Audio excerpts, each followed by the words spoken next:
भारत में ओमिक्रॉन ने एक बार फिर से मुख्तलिफ रियासतों में कर्फ्यू और पाबंदियां लगवा दी। भारत समेत दुनिया भर में ओमिक्रॉन केसेस में इजाफा देखने में आ रहा है, जिसके सबब मोदी सरकार एक बार फिर लॉकडाउन की जानिब लौट रही है और अब तक 2 रियासतों में कर्फ्यू नाफिज किया जा चुका है।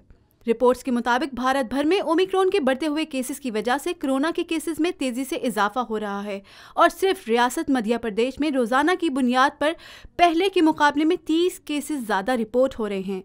मध्य प्रदेश के वजीर आला शिवराज सिंह चौहान ने मीडिया को बताया कि हमारे यहाँ अब तक ओमिक्रॉन का कोई केस रिपोर्ट नहीं हुआ। अलबत्ता पड़ोसी रियासतों में ओमिक्रॉन बहुत तेजी से फैल रहा है और कोरोना केसेस की शरह में भी इजाफा देखा गया है।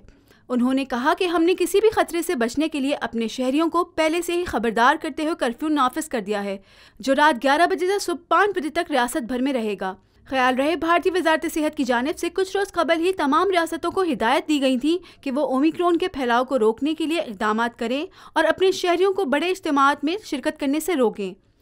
भारत में अब तक ओमिक्रॉन के 300 से ज़ायद केसेस रिपोर्ट हो चुके हैं, जिनमें रियासत महाराष्ट्र और दिल्ली 54 केसेस के साथ सरे फहरिस्त हैं। इसके अलावा तेलंगाना, राजस्थान, कर्नाटका, केरला और गुजरात में भी ओमिक्रॉन के केसेस पाए गए हैं।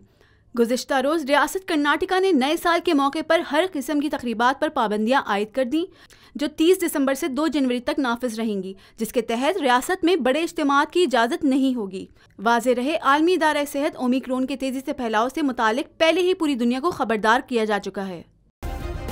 सब्सक्राइब करें और बेल दबाएं ताकि कोई खबर रह न जाए।